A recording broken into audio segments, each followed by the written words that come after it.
ጤና ይስጥልን የከበረ ሰላምታችን በመላው ዓለም ሆናችሁ ቃል ስፖርት ዩቲዩብ ቻናላችንን ለምትከታተሉ ውድ አድማጮቻችን ሁሉ ይድረስ ብለናል። ከእናንተ ከሆኑ ቃል ስፖርት ዩቲዩብ ቻናል ለዚህም ሰዓት መርጠን ያሰናዳላችሁን ስፖርታዊ ጥንቅሮች በቅደም ተከተል እንደ ሁልጊዜው እያጋራናችሁ ቆይታ የምናደርግ ይሆናል። እስከ ፕሮግራማችን ፍጻሜ ዛሬም ቆዩን።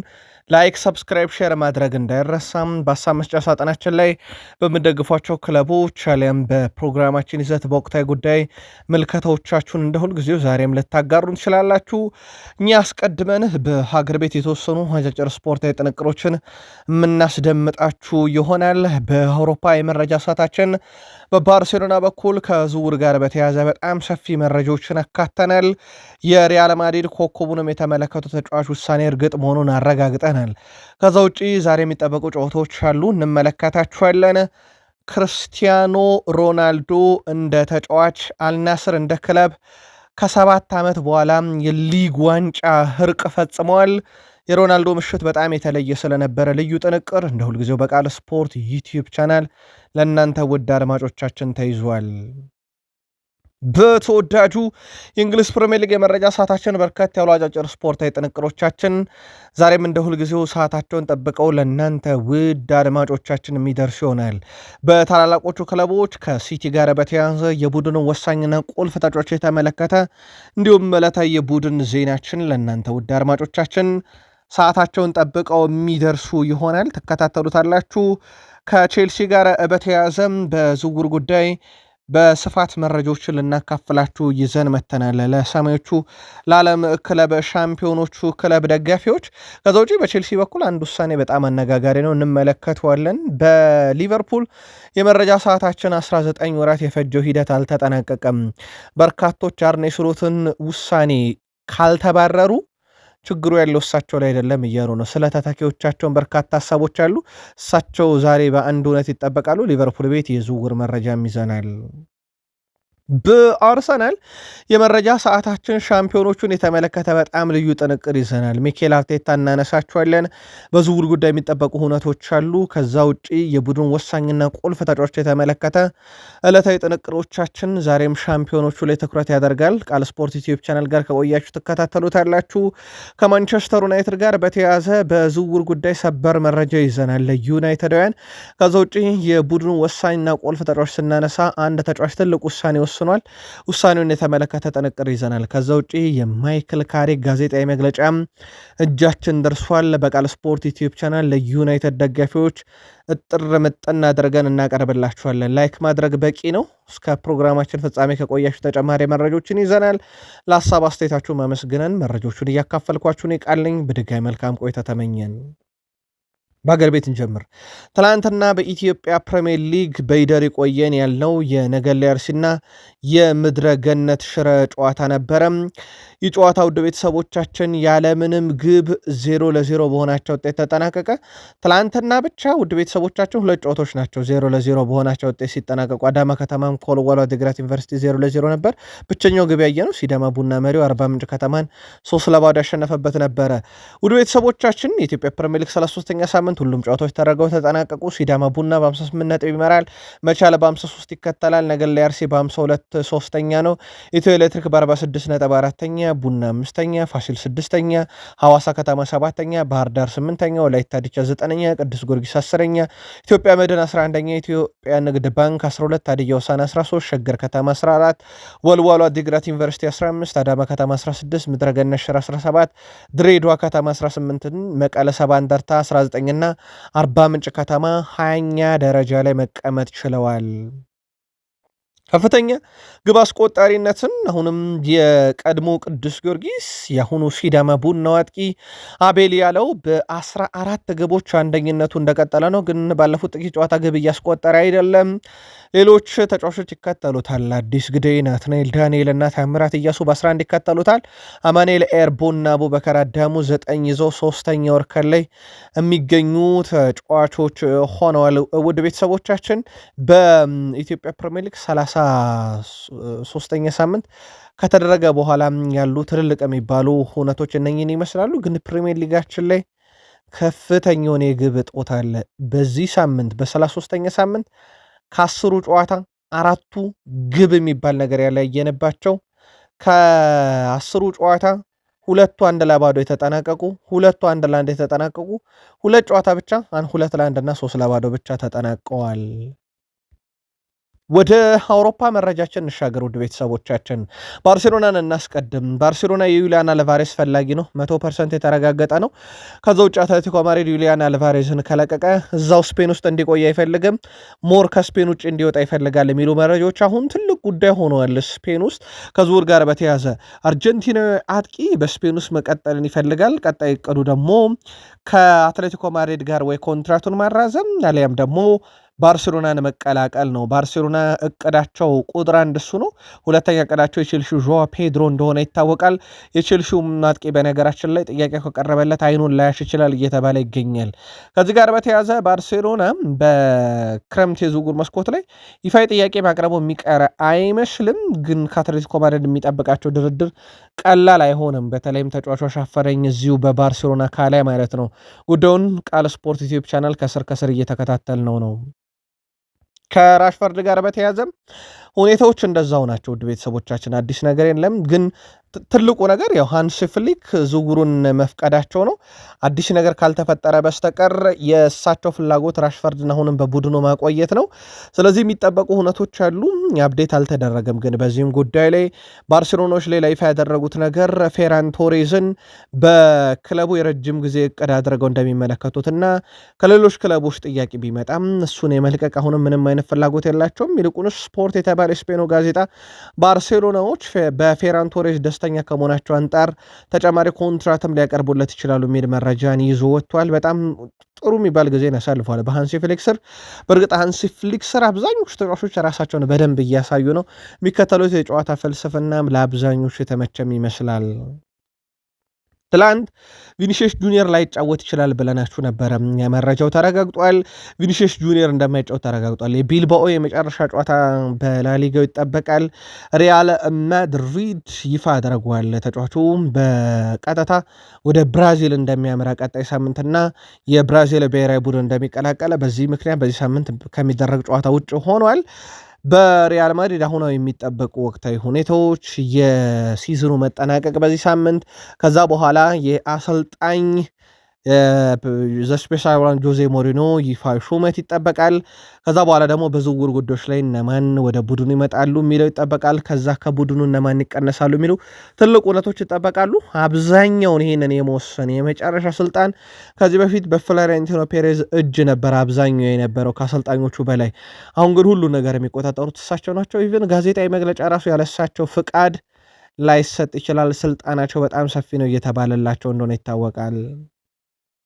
በጣሊያን ሴሪ 38ኛ ሳምንት የመጨረሻ መርሃ ግብራቸውን ዛሬ ፊዮረንቲናና አታላንታ ያደርጋሉ። የጣሊያን ሴሪ ሁሉም የ38ኛ ሳምንት እንደ ስፔን ላሊጋ፣ እንደ ፕሪሚየር ሊግና እንደ ቡንደስሊጋ በአንድ ቀን በተመሳሳይ ሰዓት አይደረጉም። እንደ ጨዋታዎቹ አስፈላጊነት ብቻ ነው ጨዋታዎቹ የሚደራረቡት።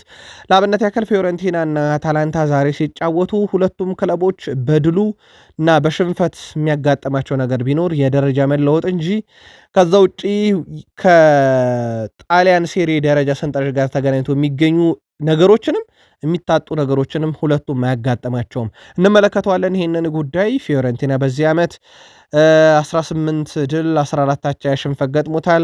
አታላንታ በዚህ ዓመት 22 ድል 16 አቻ 15 ሽንፈት ገጥሞታል። ሁለቱ ክለቦች የመጨረሻ 5 ግንኙነት ብናይ በፊዮረንቲና በኩል 1 ድል ነው ያላቸው፣ አታላንታም 1 ድል ነው ያለው። ባለፉት 10 ጨዋታ ፊዮረንቲና 5 ያሸንፏል፣ አታላንታ 4 ያሸንፏል።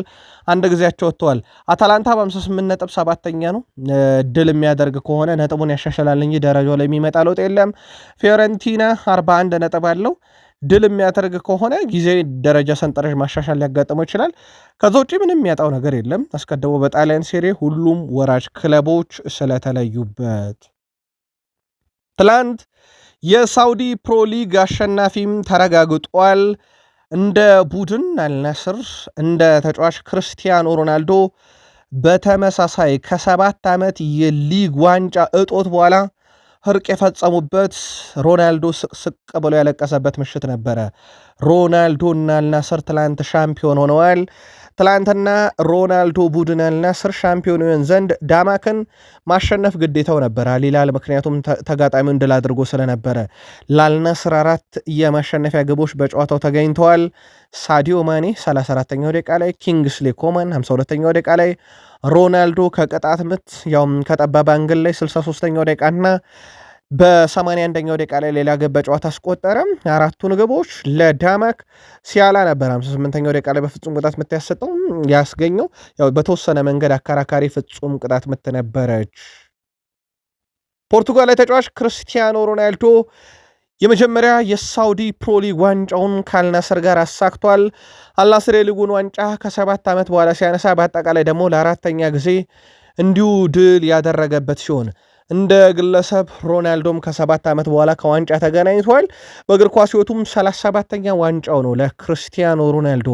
ሮናልዶ በፕሪሚየር ሊግ፣ በስፔን ላሊጋ፣ በጣሊያን ሴሪኤ፣ በሳውዲ ፕሮሊግ ዋንጫን ያነሳ በድምሩ 37ኛ በእግር ኳስ የምንጊዜም ከፍተኛ ግብ አስቆጣሪ 6ኛ የዓለም ዋንጫውን ለመጫወት በዝግጅት ላይ ያለ በታሪክ 4 የተለያዩ የሊግ ዋንጫዎችን ያሳካ የመጀመሪያው ተጫዋች ሮናልዶ ሆኗል። ክርስቲያኖ ሮናልዶ በዚህ ሲዝን ለአልናስር አጠቃላይ 42 ጨዋታን አድርጓል። 34 ጎል፣ 4 አሲስት፣ 38 የግብ አስተዋጽኦ የሳውዲ ፕሮሊግ ዋንጫ ክለቡ እንዲያሳካ ረድቷል። ለአልናስር በእግር ኳስ ሕይወቱም አጠቃላይ በተጫወተባቸው 148 ጨዋታ 152 የግብ አስተዋጽኦ አለው። ሁለተኛ ትልቅ ዋንጫውን አሳክቷል። ክርስቲያኖ ሮናልዶ በጣም ድንቅ ጊዜን ያሳለፈው በእግር ኳስ ሕይወቱ ደግሞ ለ1000 ግቦች እየተንደረደረ እንደሆነ ይታወቃል። 973 ግብ ደርሷል። አጠቃላይ ወደ 1322 ጨዋታ ነው ሮናልዶ በእግር ኳስ ሕይወቱ ያደረገው። በዚህ ውስጥ ነው እነኚህ 973 ግቦች የተገኙት። ሮናልዶ በእነኚህ ጊዜያቶች ውስጥ ወደ ቤተሰቦቻችን 65 የቅጣት ምት፣ 183 ፍጹም ቅጣት ምት፣ 66 ሃትሪኮች፣ 37 ዋንጫ፣ 5 ባሎንዶር፣ 5 ጊዜ የወርቅ ጫማን ማሳካት የቻለ ትናንትናም የጨዋታው ኮከብም ጭምር የነበረ ተጫዋች ነው። ውድ ቤተሰቦቻችን በጣም አስገራሚ ግጥምጥሞሽ እንንገራችሁ። በፈረንጆች አቆጣጠር በ21 ሜይ 2008 ሮናልዶ ለመጀመሪያ ጊዜ ሻምፒዮንስ ሊግ ዋንጫን አነሳ። እነሆ ከ18 ዓመት በኋላ ታሪክ ራሱን ደግሟል። ክርስቲያኖ ሮናልዶ ከ18 ዓመት በኋላ በዛችው ሜይ 21 2026 ደግሞ በ41 ዓመቱ የመጀመሪያ ሳውዲ ፕሮሊግ ዋንጫውን አንስቷል። አስገራሚ ግጥምጥሞች ነው። ክርስቲያኖ ሮናልዶ ለመጨረሻ ጊዜ ሊግ ዋንጫን ያነሳው ከዩቬንቱስ ጋር 2019-20 ነበረ። አልናስርም ለመጨረሻ ጊዜ የሳውዲ ፕሮሊግ ዋንጫን ያነሳው 2019-18-19 የውድድር ዘመን አልናስር ነበረ። ያኔ ነበረ አልናስር ዋንጫ ያነሳው። ከዛ በኋላ ነው እንግዲህ ሁለቱም እንዳልኳቸው ከ77 ዓመት በኋላ ከዋንጫ ህርቅ የፈጸሙት።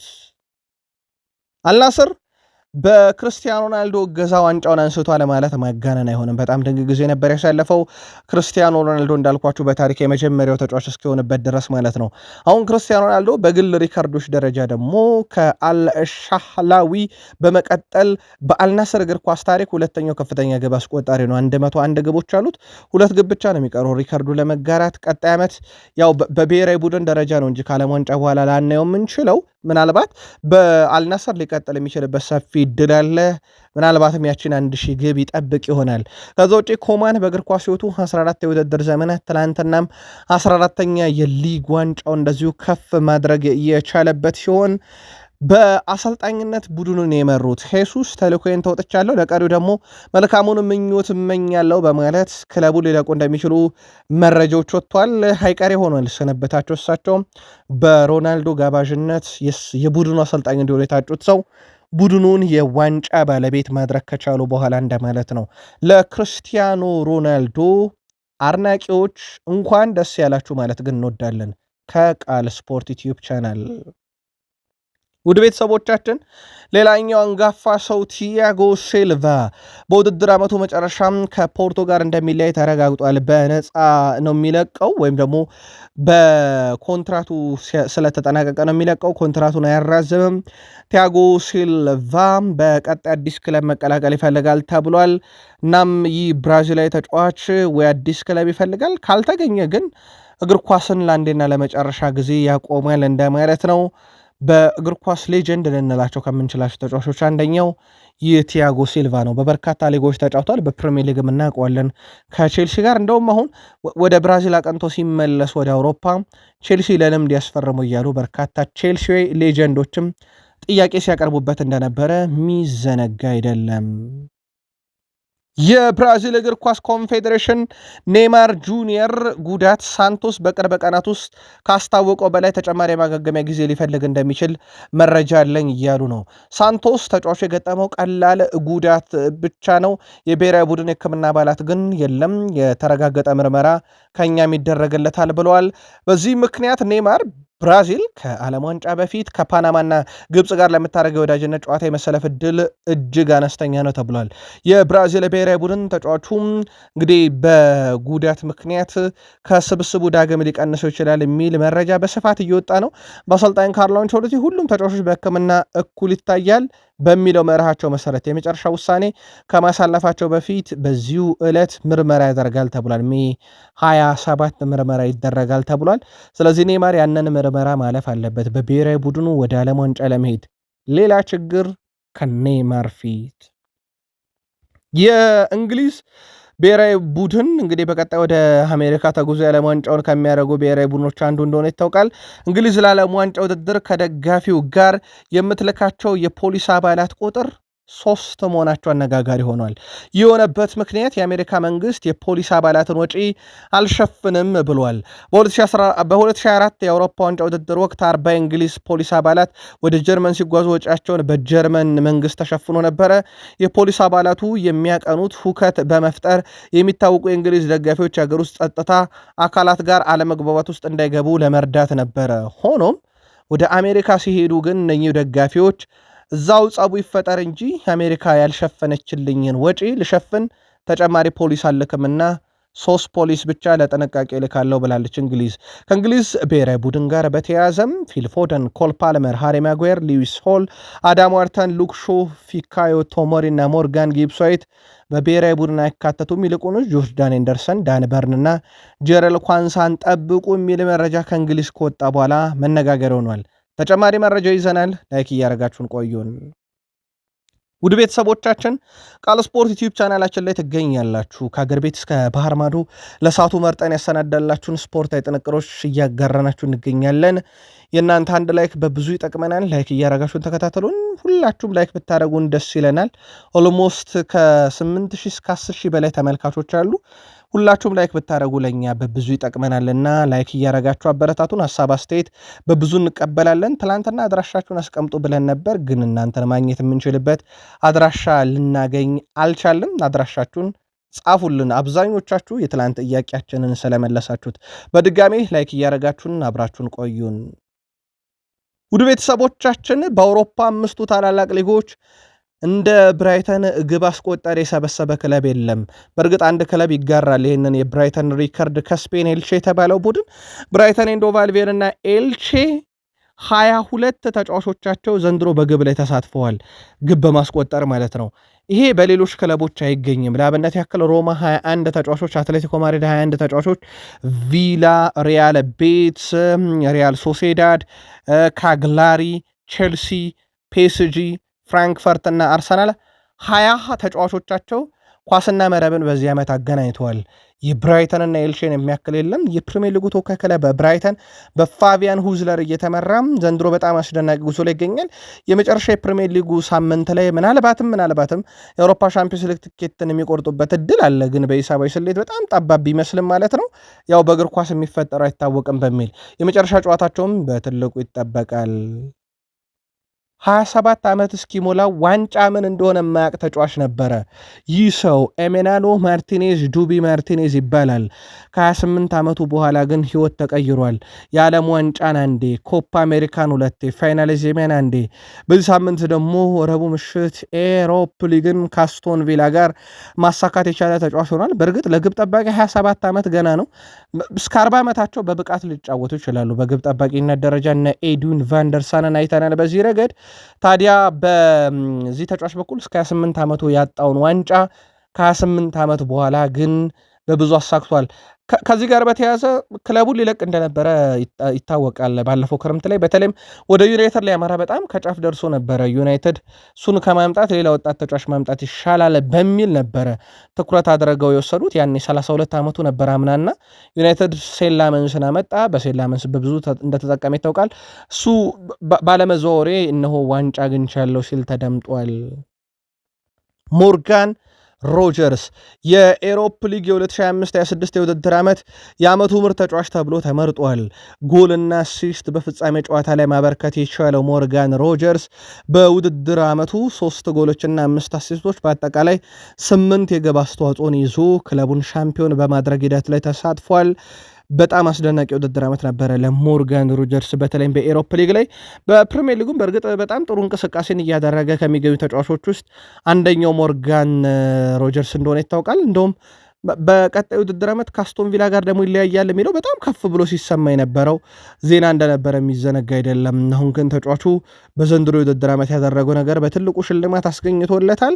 ከዛ ውጪ በማርኮ ሲልቫ በኩል የፉልሃሙ አሰልጣኝ ቤኔፊካን እንግዲህ ሊቀላቀሉ የሚችሉበት በጣም ሰፊ እድል እንዳለ በስፋት እየተነገረ ነው። ጉዳዩን በቀጣይ መረጃ ሰዓታችን ለእናንተ ውድ አድማጮቻችን እናጠረዋለን። ማንቸስተር ሲቲ በማህበራዊ ትስስር ገጾቻቸው ለተጫዋቾቻቸው መልካም ምኞትን እየገለጹ ይገኛሉ። ይሄም አንደኛው በጆን ስቶንስ በኩል ነው። ጆን ስቶንስን በይፋ አመስግነዋል ላደረገላቸው ነገር። ከ2016 እስከ 2026 ባለፉት 10 ዓመታት ሲቲ ቡድን ውስጥ በብዙ መንገድ ስማቸው ላይ ይጠቀስ ይችላል። ባለፉት 10 ዓመታት ውስጥ የሲቲ ስኬት ውስጥ አሻራቸውን ካኖሩት ውስጥ ይጠቀሳል። ከኤቨርተን ከመጡ ተጫዋቾች አንደኛው ነበረ። ቀጣይ መዳረሻው የቪንሰንት ኮምፓኒ ቡድን ባየር ሙኒክ ስሙ በስፋት እየተነሳ እንደሆነ ይታወቃል። ሌላው ሲቲዝኖች ከ2017 እስከ 2026 ቡድናቸውን ያገለገለውንም ቤርናንዶ ሲልቫን በተመሳሳይ በማመስገን ጭምር ሽኝት አድርገዋል። በማህበራዊ ሚዲያቸው ላይ በስቴዲየም ተገኝተው ደግሞ ሳምንት ሽኝት ይደረግላቸዋል። እሱም በሲቲ የዋንጫ ጉዞ ውስጥ ቀላል ሰው አልነበረም። ቤርናንዶ ሲልቫ ቀጣይ መዳረሻው እርግጥ አይደለም። ሞር የስፔኑ ክለብ ባርሴሎና ስሙ እየተነሳ እንደሆነ ይታወቃል። የሲቲውን የአማካይ ስፍራ ተጫዋች ታይጃኒ ራይንደርስን በተመለከተ ፈላጊዎች መኖራቸውን ስካይ ስፖርት እያስነበበ ይገኛል። በተለይም ተጫዋቹ በቂ የመጫወቻ ደቂቃ አላገኘም በፔፕ ጋርዲዮላ ስር። ምናልባት ማሬስካ እቅዳቸው አካል አይደለም የሚለው ደግሞ በቀጣይ ከተጫዋቹ ቆይታ ጋር የተያዘ ውሳኔ ለመወሰን የሚረዳው አቅጣጫ ይሆናል ተብሏል።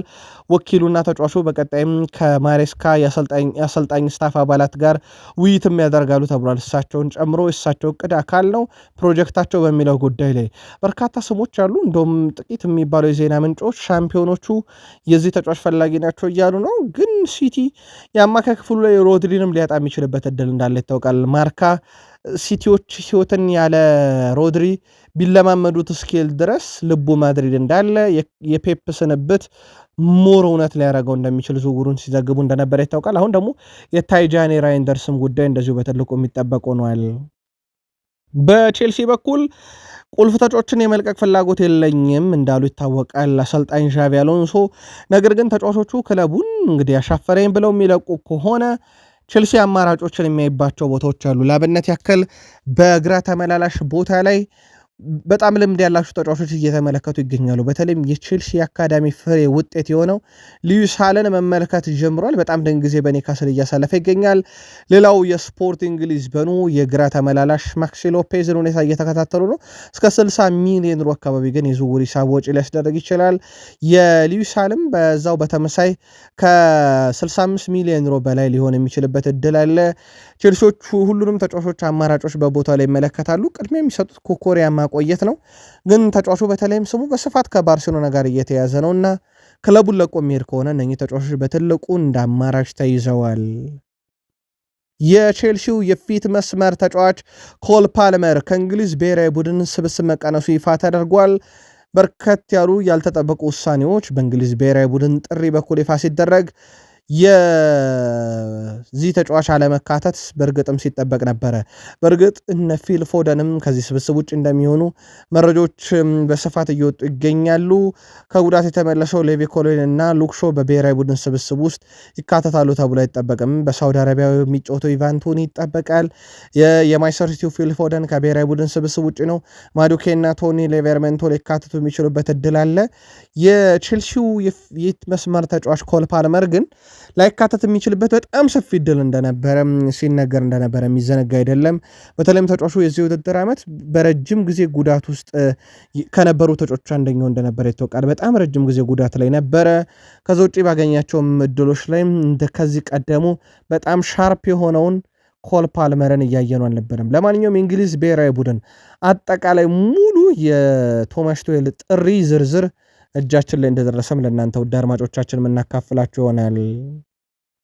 በሊቨርፑል እነሆ ከ19 እስከ 20 ወር ገደማ ሆኗል የኮናቴና የሊቨርፑል ድርድር አሁንም እልባት አላገኘም። ውድ ቤተሰቦቻችን በተጫዋቹ በኩል የሊቨርፑል ቦርድ ኮንትራቱ እንዳቀረበለት ይታወቃል በይፋ ነገር ግን አሁንም ከጥቅማ ጥቅም ጋር በተያዘ ከስምነት ሊደረስ አልቻለም።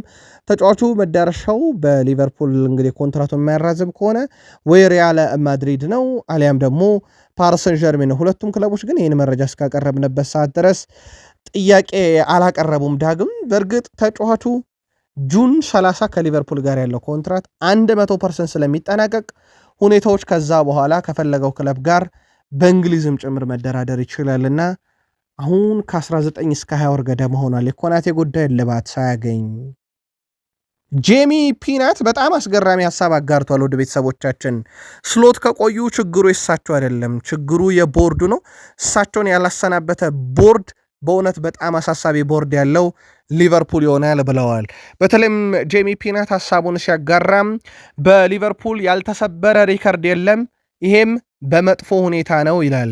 በተለይም ቡድኑ በርካታ ጨዋታዎችን ተሸንፏል፣ በርካታ ጎሎች ተቆጥሮበታል፣ በርካታ የማይጠበቁ ነገሮችን በዚህ ዓመት ተመልክተናል። ዘንድሮ በርካታ መጥፎ ነገር ካየነባቸው ክለቦች ውስጥ በግንባር ቀደምትን ልንጠራው የምንችለውም ይኸው የአርኔ ስሎቱን ሊቨርፑል ነው ይላሉ ጀርሚ ፒናት። እና ከዚህ ጋር በተያዘ ቦርዱ የመጨረሻ ውሳኔ እሳቸውን ማቆየት ከሆነ ሊቨርፑል ቤት ትልቁ ችግር ያለው ቦርዱ ላይ ነው። እኔ እሳቸውን ስንብት እየጠበቅኩ እገኛለሁ ብለዋል። ከዚህ ጋር በተያያዘ ውድ ቤተሰቦቻችን በሊቨርፑል በኩል አብዛኞቹ ደጋፊዎች የስሎት ስንብት እውን ከሆነ ከግምገማ በኋላ አንዲ ኤራኦላን ሲሾሙ ማየት ይፈልጋሉ የሚል ዘገባን ይዞ ወጥቷል። በተለይም ከሪቻርድ ሂውዝ ጋር አብረው ይሰሩ ነበረ እኚሁ የበርንማውዙ አሰልጣኝ አንዲ ኤራኦላ ማለት ነው። በክሪስታል ፓላስ ከክሪስታል ፓላስ የአሰልጣኝነት ሹመት አግኝተው ነበረ ጥያቄ፣ ነገር ግን ያንን አልተቀበሉም። ኢራኦላ በአሁኑ ጊዜ ለፕሪሚየር ሊጉ ቡድን እንግዲህ ቅድሚያ ይሰጣሉ ተብሎ ይታሰባል። ለአምናው ሻምፒዮኖች ጥያቄው የሚቀርብላቸው ከሆነ ማለት ነው። ምናልባት በርካታ ሊቨርፑልያንም የኮንቴ ከናፖሊ መሰናበት ስማቸው እየተያዘ ነው በሚል ዘገባ ሰርተን ነበረ። በርከት ያሉ የቃል ስፖርት ዩቲዩብ ቻናል የሊቨርፑል ደጋፊዎች ኢራኦላ ይሻላል ከኮንቴስ የሚል ይዘት ያላቸው ሀሳቦችን ሲያጋሩ ነበረ። ጀርሚ ፒናት ቦርዱ ነው ችግር ያለበት ካላሰናበት እያለ ነው። የቃል ስፖርት ዩቲዩብ ቻናል የሊቨርፑል ቤተሰቦቻችን የእናንተን መልከታ በዚህ ጉዳይ ያጋሩን። አርኔ ስሎት አሁን ከጥቂት ሰዓታት በኋላ ይህን መረጃ ካቀረብንበት ከጥቂት ሰዓታት በኋላ ጋዜጣዊ መግለጫ ይሰጣሉ። በቀጣይ መረጃችን ጋዜጣዊ መግለጫቸውን እናካትተዋለን። ሊቨርፑል አዳም ዋርተንን ይፈልጋል። የሊቨርፑል ፍላጎት በእርግጥ በአዳም ዋርተን ብቻ የተገደበም አይደለም፣ አማራጮችን እየተመለከተ ነው። በተለይም አማካይ ክፍሉን ከዶሚኒክ ሶቦስላይ ጋር የሚያጣምረው በጣም ወሳኝ የአማካይ ስፍራ ተጫዋች እየፈለገ ነው። ሃርቬ ኤሊዮት ክለቡን ይለቃል። የማካሊስተርም ነገር እርግጥ አይደለም። የ2 ዓመቱ የአማካይ ስፍራ ተጫዋች በእንግሊዝ ብሔራዊ ቡድን ስለመጠራቱ እርግጥ ባይሆንም አዳም ዋርተን ማለት ነው። በቀጣይ ውድድር ዓመት ግን የትልልቅ ክለቦች ኢላማ ነውና አንድ ትልቅ ክለብ ይቀላቀላል ተብሎ ሲጠበቅ ሊቨርፑልም ወደ ዝውውር ገበያው ገብቷል። በሊቨርፑል በኩል ራሳቸውን ቀጣይ ክረምት ላይ በስሎትም ስር ቢሆኑ በሌላም አሰልጣኝ ስር ቢሆኑ ማጠናከራቸው አይቀርም። በተለይም አማካኝ ክፍሉ በብዙ መንገድ የታየው ነው። የመከላከል ክፍሉም በዛው ልክ ይጠበቃል። አጥቂ ሁጎ ኤኬቲካ ያለመምጣቱ ተከትሎ በጉዳት ወጣት አጥቂዎችንም ገበያ ላይ ይመለከታሉ ተብሎ ይጠበቃል። በቃል ስፖርት ዩቲዩብ ቻናል ለአርሰናል ደጋፊዎች ማለትም ትላንትና ሜይ 21 ሐሙስ ምሽት በሰራነው ዘገባ ሚኬል ሜሪኖ ከጉዳት ተመልሶ ወደ ልምምድ መመለሱን ነግረናችሁ ነበር። የአብዛኞቹ ጥያቄ ዩሊያን ቲምበር የሚል ነው። ያው የዩሊያን ቲምበር ነገር ውድ ቤተሰቦቻችን ከራሳቸው ከሚኬል አርቴታ አንደበት የሰማ ነው። በጥቂት ቀናት ውስጥ ልምምድ ይሰራል ነው። የሻምፒዮንስ ሊግ የፍጻሜ ጨዋታ ዛሬ ላይ ሆነን 8 ቀን የቀረው ውድ ቤተሰቦቻችን፣ ቀጣይ ሳምንት ቅዳሜ እንደሆነ ይታወቃል የሚጠናቀቀውና በእነኚህ ቀናቶች ውስጥ ተጫዋቹ ተመልሶ ልምምድ ሰርቶ ከነፊትነሱ ተገኝቶ ጨዋታ ያደርጋል የሚለው መረጃ ከራሳቸው ከሚኬል አርቴታ የተገኘ ነው። ግን ለዚህ ሳምንት ዝግጁ ስላልሆነ ልምምድ አልሰራም ማለታቸው ይታወቃል። አሁን ትልቁ ጥያቄ በዚህን ያክል ደረጃ ዩሊያን ቲምበር የሚጠበቅበት በሚዲያው ለትኩረት የሳበው የሚገጥሙት ፓሪሰን ጀርሜን የግራ የማጥቃት ኮሪደር ለሚጫወቱ ተጫዋቾች ፍጥነት፣ የድሪብል ቴክኒካል ብቃታቸው እንደ ቲምበር አይነት ተጫዋች ስለሚያስፈልገው ነው እንጂ በዛ ቦታ ላይ ተጫዋች እጥረት ገጥሞት አይደለም። አርሰናል ግን ያለ ቲምበር እነ ክቫቻ ክቫራትስኬሊያ እነ ዲዛየር ዱዌን እነ ባርኮላን መቆጣጠር ለአርሰናል ይቸገራል በሚል ነው። ለማንኛውም ቀጣይ ሳምንት ጠብቁት ብለዋል ሚኬል አርቴታ። አንዲ ኢራኦላን በጠዋት ደውዬ ምርጥ ቡድን በመስራቱ አድንቄ አድናቆቴንም ገልጬለታለሁ ይላሉ ሚኬል አርቴታ ልክ ከሲቲው ነጥብ መጣል እና የአርሰናል ሻምፒዮን መሆን ከታወጀ ንጋት ላይ ማለት ነው። የወሰድክብኝን ዋንጫ ከዚህ በፊት መልሰሃልና አመሰግናለሁ ብዬዋለሁ ብለዋል ሚኬል አርቴታ። የልጅነት ጓድ ናቸው። የልጅነት ጓድ ውለታ ውለውላቸዋል ማለት ይቻላል። በእርግጥ ውድ ቤተሰቦቻችን አንድ መታወቅ ያለበት ነገር አርሰናል የፕሪሚየር ሊጉን ዋንጫ ሲቲ ያንን ጨዋታ ቢያሸነፍ እንኳን የፓላስን ጨዋታ ደል አድርጎ መወሰን ይችል ነበር። ግን በርንማውዝ ከጭንቅ ነው አርሰናልን የገለገሉት። የፓላስ ጨዋታን አርሰናል ዘና ፈታ ብለው ጨዋታው ተጠናቁ ዋንጫ ሴሬሞኒውን እስኪያጓጓቸው ድረስ ቅልል እንዲላቸው እንዳደረገ ይታወቃል። ሚኬል አርቴታ ባለፉት 6 ዓመት ከግማሽ በአርሰናል የነበረ ውጣ ውረዳቸው እነኛ እንቅልፍ የሚነሱ ምሽቶቻቸው በተለይም በሚዲያው ዘርፍ እንደዛ ሲብጠለጠሉና በሳቸው ስር አርሰናል ዋንጫ አይበላም። አርሰናል ዋንጫ ሊበላ ይችላል፣ ግን በሳቸው ስር ዋንጫ አይበላም። አርሰናል አሁን እሳቸውን አመስግኖ አዲስ ሰው መፈለግ አለበት እስኪባል ድረስ እኛ ሁሉ በጣም ከባድ ሳምንታትን ሲያሳልፉ የባለቤታቸው የትዳር አጋራቸው ድጋፍ በብዙ መንገድ እንደጠቀማቸውና በተለይም የሚደርስባቸውን ጫና በመቋቋም ረገድ ትልቁን ድርሻ እንደሚወስዱ ባለቤታቸውንም ጭምር አመስግነዋል። በጋዜጣዊ መግለጫቸው ላይ ሲቲንም አመስግነዋል፣ ፔፕ ጋርዲዮላንም አመስግነዋል። ሲቲ እንደ ቡድን አርሰናልን ፔፕ ጋርዲዮላን አብቅተውናል በሚል ሁለቱንም አመስገናቸው ይታወቃል። ምን አይነት ደስታ ላይ ናችሁ ሲባል ሻምፒዮኖቹ የሚለውን ድምፅ ስሰማ ይነዝረኛል እያሉ ነው አሰልጣኝ ሚኬል አርቴታ። ከ22 ዓመት በኋላ ነው ዋንጫው የመጣው። ለሳቸው ግን የ7 ዓመት ልፋታቸው ፍሬ አፍርቷል። እናም አሁን ሻምፒዮኖቹ የሚለውን ድምፅ ስሰማ በጣም የተለየ ስሜት አለኝ ብለዋል። የቃል ስፖርት ዩቲዩብ ቻናል የአርሰናል ቤተሰቦቻችን ሻምፒዮኖቹ ስትባሉ ምን እየተሰማችሁ ነው? ጻፉልን። ከዝውውር ጋር በተያዘ ቶኒ ሊቨርሜንቶ ከኒካስል የቀረበለትን አዲስ ውል አልተቀበለም። ስሙ በስፋት ከአርሰናል ጋር የተያዘ እንዳለ ይታወቃል። ተጫዋችን ምናልባት የጉዳት ሁኔታው አሳሳቢ ካልሆነ በስተቀር 50 ሚሊዮን ፓውንድ በተጫዋቹ በኩል ኒካስል ዩናይትዶች የሚፈልጉት የዝውውር ሂሳብ እንደሆነ ይታወቃል። በዚህ ቦታ ላይ የሚጫወተው ቤን ዋይት በውድድር ዓመቱ መጨረሻ ከክለቡ የመሰናበት እድሉ እጅግ በጣም ሰፊ ነው። ቦታውን በቲምበርና በሌላ አዲስ ተጫዋች በተለይም እንደነ ቶኒ ሊቨርሜንቶ አይነት ተጫዋቾች ማጠናከር ይፈልጋል። ግን እንዳልኳችሁ ነው የጉዳት ሁኔታ ለአርሰናል በጣም አሳሳቢ ነው።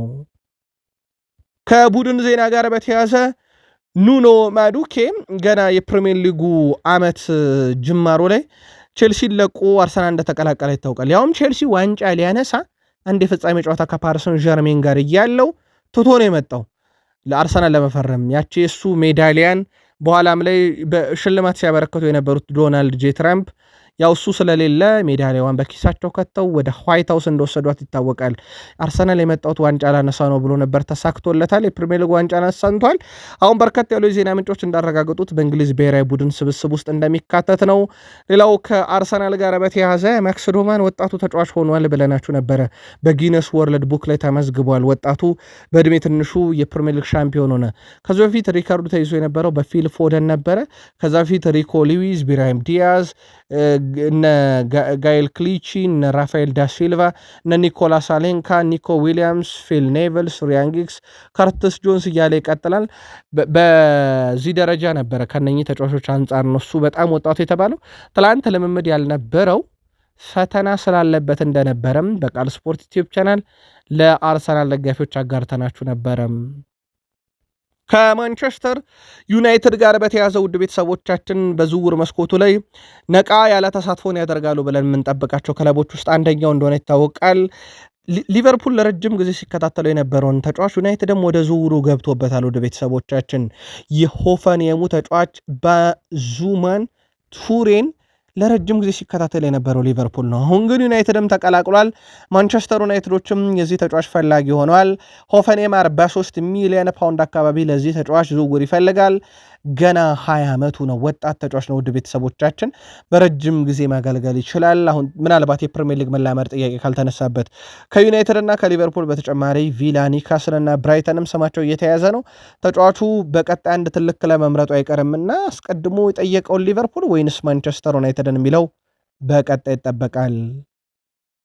ለዩናይትድ ምናልባት ሰበር ዜና ሊባል የሚችለው ኤደርሰን በአታላንታ የቀረበለትን አዲስ ኮንትራት እንደማይፈርምና በዚህ ክረምት ክለቡን እንደሚለቅ ይፋ አድርጓል።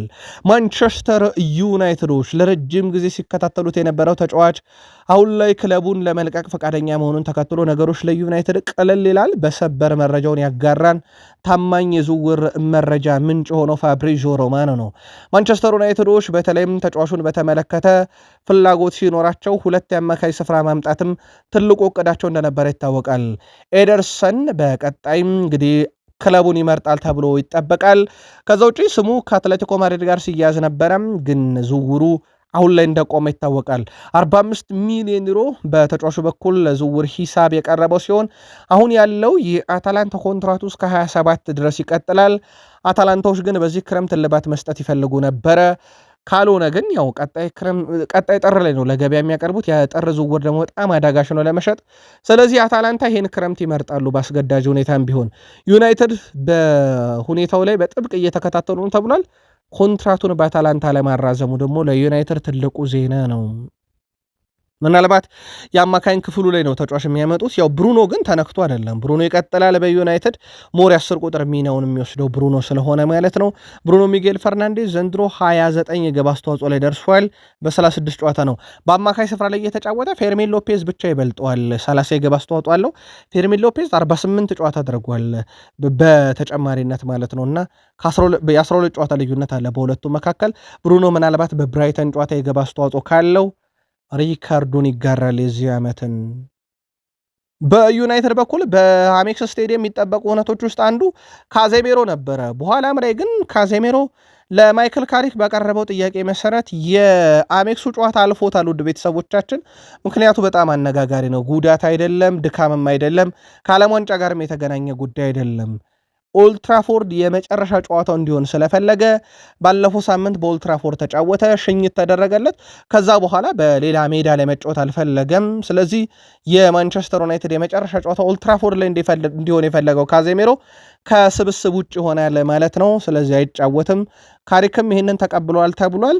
ከዛ ውጭ ከብራይተን ጋር በሚደረገው የሊግ የመጨረሻ ጨዋታ ካሪክ ይፋ እንዳደረጉት ከሆነ በርካታ ወጣት ተጫዋቾች በርካታ እድል ሊያገኙ የሚገቡና ተስፋ ያላቸውን ለመገምገምም ለማየት ምቹ እድል የሚሰጠው ጨዋታ ይሆናል ተብሏልና በዚህ መሰረት በርካታ እድል ያላገኙ ተጫዋቾች በዩናይትድ በኩል የብራይተኑን ጨዋታ በቋሚነት ይጀምራሉ ብለዋል።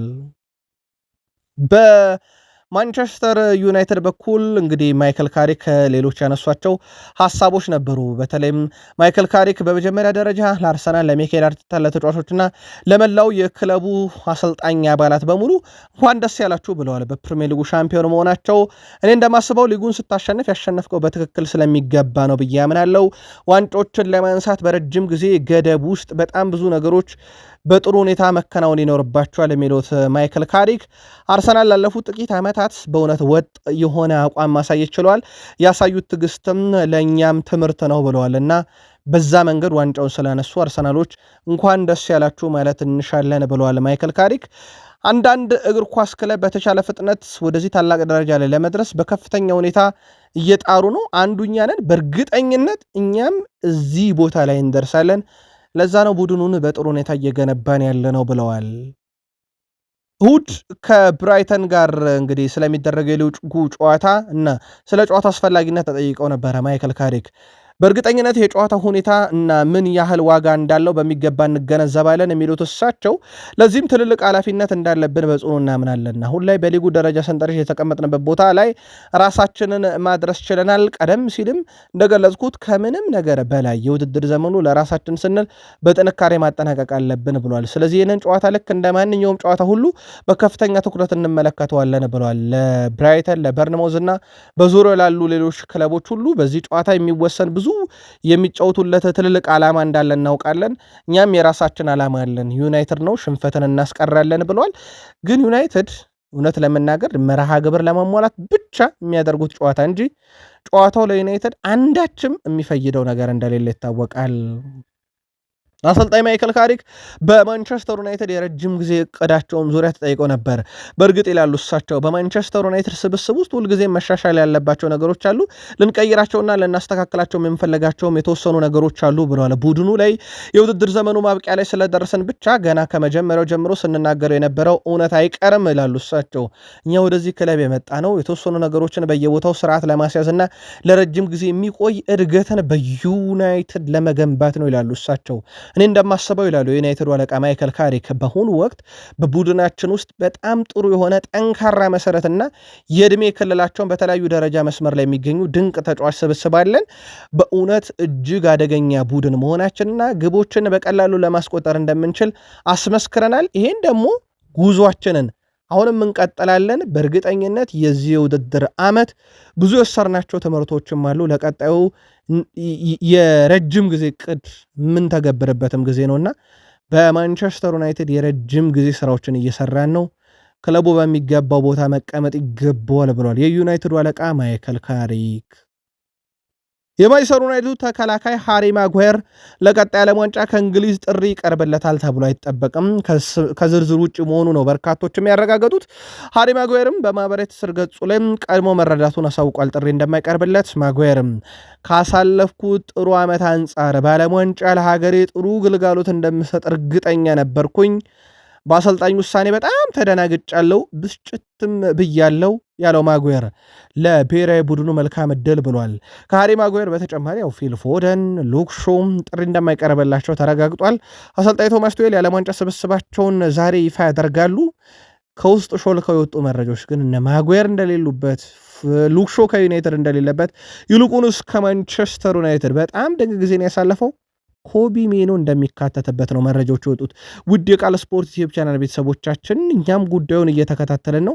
በማንቸስተር ዩናይትድ ብቻም ሳይሆን በሌሎችም ክለቦች የሚጠበቁ ጥሪዎች አሉና ከዚህ ጋር በተያያዘ እነማን ተጠሩ እነማን ቀሩ በዓለም ዋንጫ እንግሊዝን ወክለው የማይጫወቱና የሚጫወቱ የሚለውን እጃችን ላይ እንደደረሰ በቃል ስፖርት ዩቲዩብ ቻናል ለእናንተ ውድ አድማጮቻችን እናደርሳለን።